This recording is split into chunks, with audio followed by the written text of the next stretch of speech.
What is going on, YouTube? It's Tyler from Mission VR, where it's my mission to bring you guys good quality VR content. So, Happy New Year, everybody. I hope everybody had a great holiday season, and now they're getting ready to get back into it. And let's hope 2021 isn't quite as negative as 2020 has been. But on the contrary, 2020 has been an absolutely awesome year for virtual reality because we've gotten games like Half-Life Alyx, Medal of Honor, the Oculus Quest 2, just a lot of good things happening for virtual reality. And let's make no bones about it, 2021 definitely is going to be an epic year for virtual reality, and we're going to be talking about all the crazy and good things that are coming up in 2021 for VR. Everything from hardware to games to some wishful thinking that hopefully maybe might come to fruition this year.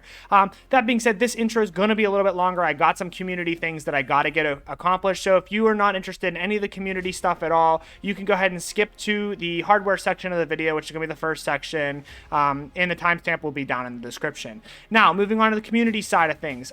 This video format is now going to be a little bit different. We're going to be talking about a Mission VR briefing, which is going to be once a month VR news, where I'm also going to do some community related things.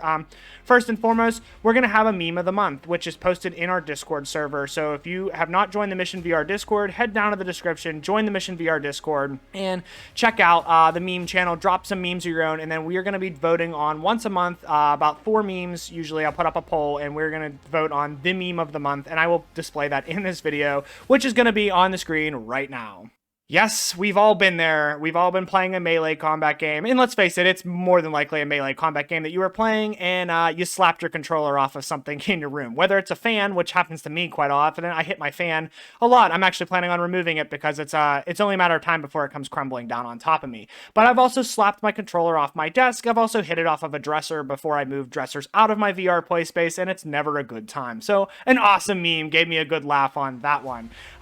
Also, as part of the community stuff that I wanted to run by, I am going to be highlighting a small YouTube channel once a month in these VR briefings, only because, you know, when I started out, I started with 0 subscribers, and I know how hard that early grind is. It's really tough to get started, and I definitely want to highlight some smaller YouTube channels that, you know, may not always be necessarily gaming related, but just stuff that, you know, to help them out if you're interested in that type of content. In the first one today, we're going to be talking about a Starkside Airsoft. The guy is a really good guy. He's really passionate about what he does. He's only got one video. He just started, and it's pretty cool. If you're into Airsoft, you're into those big tournaments and big, you know, Airsoft battles that they do, definitely check out his first video. It's pretty cool. It actually made me want to get back into Airsoft because most of us have all, at some point in our life, played Airsoft. It's pretty cool, so definitely check out his channel, and if you're into Airsoft stuff, head over there and give him a sub and maybe a couple watches and a like. That being said, guys, I'm also going to be doing a giveaway coming up pretty soon where I'm going to be giving away a game of choice. So all it's going to take is, you know, you guys to join the Discord server, head to the giveaways channel, and then pop the emoji, and then I will be giving away somebody's game of choice. Whoever wins will be able to tell me what they want, and I will send that their way. I will be setting that up shortly within my Discord server. Guys, with that being said, that's pretty much it for this intro. I know it was a little bit longer. Thanks for sticking through it, and you know, check out the rest of this video. We got a lot of good stuff coming up in 2021. Like and subscribe to my channel, and let's hop on into this.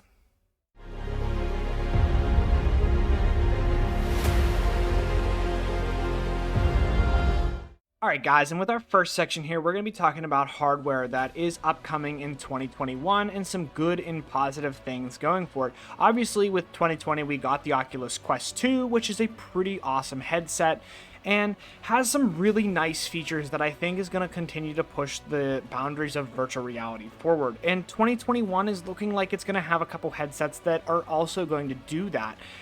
The first and foremost, the big one for PC that right now has a release date is the Deca Gear 1, which is a VR headset that looks like it's going to be boasting all of the specs of a Valve Index and HP Reverb combined into one headset, where it's going to have 4320 x 2160 total resolution, which is 2160 by 2160 pixels per eye, which is equivalent to the HP Reverb, which is the clearest in clarity headset currently on the market.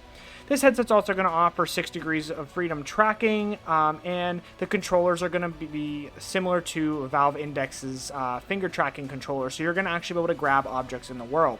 Now, whether or not this company is going to be capable of producing all of this by May and getting their headset out to people for the price of $450, that remains to be seen, and will definitely be following it closely as we see what's going on here. But overall, this headset, if it can come anywhere near the tracking capabilities of the Oculus Quest 2, then you will definitely not need external sensors. And if the headset delivers on the other promises, it's going to be a pretty awesome feature. Now, that being said, there's also some higher end VR technology that is pretty exciting because it's going to also push the boundaries of VR forward and eventually going to trickle down to consumers. And Veriho is making a new headset called the VR3, which is an industrial application, so it's really, really pricey. I mean, I guess if you have really deep pockets and you don't care about spending $3,000 on a VR headset alone, then this headset, I guess, could be affordable to you. But overall, what's exciting about this headset is the fact that it has 70 pixels per degree, which is absolutely insane clarity in this headset. It's going to have eye tracking, which is going to have an eye tracking focus area, which is going to allow for where your eyes are focusing on. There's going to be 1920 by 1920 pixels per eye, which is pretty awesome because that's going to be a really small area, which means the clarity is going to be insane. And then there's a peripheral area of 2880 by 2720 per eye. The eye tracking is going to be at 200 hertz, and then the headset itself runs at 90 hertz. Overall, if you look at these pictures above, this headset has some impressive clarity and just is going to continue to push the boundaries of VR forward because this technology ultimately will trickle down to the consumer level to more, I would say, wallet-friendly headsets. That also being said, this year, there's a lot of speculation about the console Xbox and PlayStation VR situations. Xbox hasn't formally announced a VR headset as of yet, but there is a lot of rumors going on, and that's supposedly the Xbox Series X VR headset. They are partnered with Valve and HP, which is going to be pretty awesome because those are two, big name players in the market. And, this Xbox Series X is also being developed by Microsoft, which has a long history of PC. So maybe the headset they come out with will also be PC compatible, which would be awesome because if Valve and HP basically combine their Index and HP Reverb, we're going to be getting an awesome next gen headset from, people that we know are reliable and are going to be able to get the headset out there. That being said as well, the PSVR 2 has been rumored, to release sometime later this year. And I think the biggest thing for people in that is the fact that they need to add some sort of hand tracking controllers and better resolution on the headset. And it was the most widely bought VR headset. And quite honestly, not the trash on the PSVR, but it is a shame that, a lot of people's first virtual reality experiences were with that headset. Even though they probably thought it was awesome, they missed out on what it's like to play some of the higher end PC VR games, which really does showcase what virtual reality is like, and what it's going to be like in the future with, some better clarity headsets. But hopefully the PSVR 2 is successful, and maybe we will get some games that possibly can go cross-platform, which would be awesome for VR users as a whole, because the more users, especially in multiplayer games, the better, as there's a lot of games that are really fantastic games that you just can't find anybody to play with because there's just not a lot of players online. So hopefully if the consoles do get VR and we get some better VR support coming this year for that, then, maybe with fingers crossed, we will get some games to have cross-platform, which will add a significant amount of players to the player base as it is.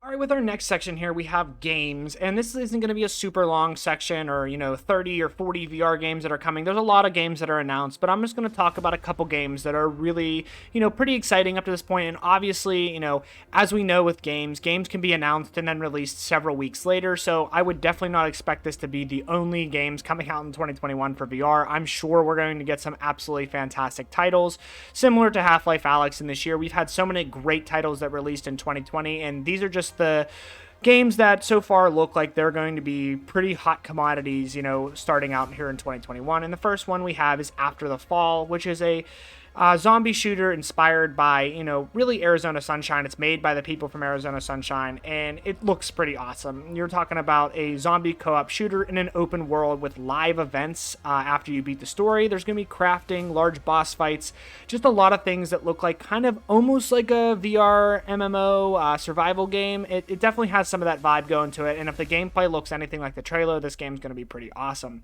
Another game that I know a lot of people are really excited for is Lo-Fi, which is actually one that kind of came out of left field last year. Thought it was going to be released in 2020, got pushed back to 2021, but it's a cyberpunk style shooter adventure game where you're going to be playing as a cop in this cyberpunk world. It's an open world game.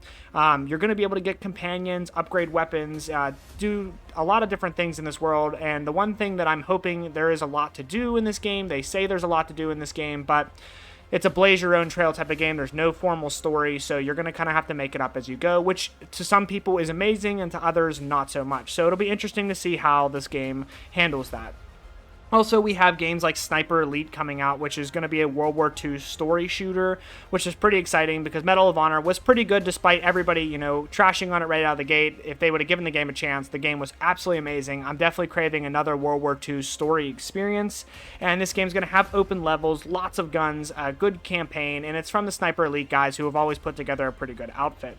We also have games like Lone Echo 2 coming out, which is a story adventure game, and if you played anything of Lone Echo 1, you'll know what this game entails: puzzles and adventures and combat scenes. It's honestly a really fantastic title, and I'm sure that the second one's going to expand on the first one dramatically. Also, we have a horror game called Wraith the Oblivion, which a lot of people are looking forward to because you're going to be playing as a Wraith and you're going to have supernatural powers of your own, but you're going to have to run from things that have supernatural powers that are much better than yours. So it's an interesting dynamic because you're not going to be totally helpless in the world, but you're also not going to be, combat ready, if that makes sense. Definitely an interesting game. And then we also have titles that we've seen absolutely nothing about yet, that have been announced from Ubisoft. We have Assassin's Creed in a virtual reality setting and Splinter Cell. And these games we don't know anything about yet, but as far as it is concerned, you're talking about an Assassin's Creed universe VR set game. I'm hoping it's a full video game and not just a quick experience, because a full Assassin's Creed VR game would be pretty awesome with the storytelling experience. And then, of course, Splinter Cell would be an awesome VR adaptation. So definitely looking forward to more details about those coming in the coming months. And 2021 is definitely looking like it's going to be a good year for video games and VR games as a whole.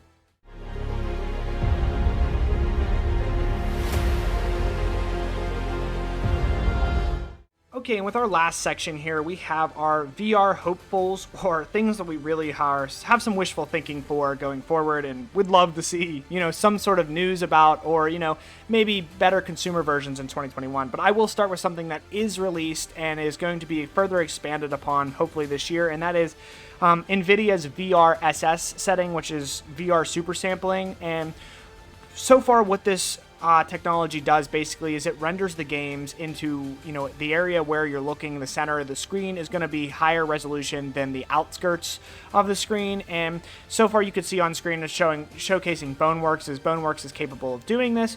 Hopefully that games start to implement this technology a little bit further and game devs start to use it a little bit more going forward, because that is going to increase headset clarity as a whole. So overall, definitely interested to see how game developers start implementing this technology, as most PCs these days now are going to be able to run this, as almost every main PC you can buy nowadays is going to have an upgraded card to do so. I know for sure that I'm going to be updating my graphics card to be able to run this technology on some of the higher end games. Obviously, other things that VR community has been talking about for years, and maybe we'll see some progress on, is full foveated rendering, which is obviously rendering to where your eye is looking, and that would increase the headset's clarity dramatically, as you're going to be able to look whatever on the screen and it'll render in real time and you'll be able to see almost crystal clear. And that is hopefully coming with some of these next gen VR headsets. Also, some really cool stuff, in the world of haptic feedback. I think the haptic gloves, and there's a couple different brands out right now, Haptex, Tesla Suit, just different things like that. This is definitely a technology that I want to see more of in the future. I'm not as, keen right now on the full haptic bodysuits. I think we're a little ways off from that. We're not fully immersed enough yet in VR. I think the field of view just isn't there, and some other things, but the haptic motion controllers definitely is something that I think could be really, really interesting. Being able to pick up a gun and have the, controller conform to the way the gun feels would definitely add a level of immersion that we are not ready for in VR yet. And some of these outfits are performing this. And it'll be interesting to see how this technology becomes mainstream, how they push it out to, you know, consumers, make it consumer-friendly prices, and then how game developers implement it into the game. So definitely some stuff that we're looking forward to there, but I think overall 2021 is going to be a pretty good year for VR.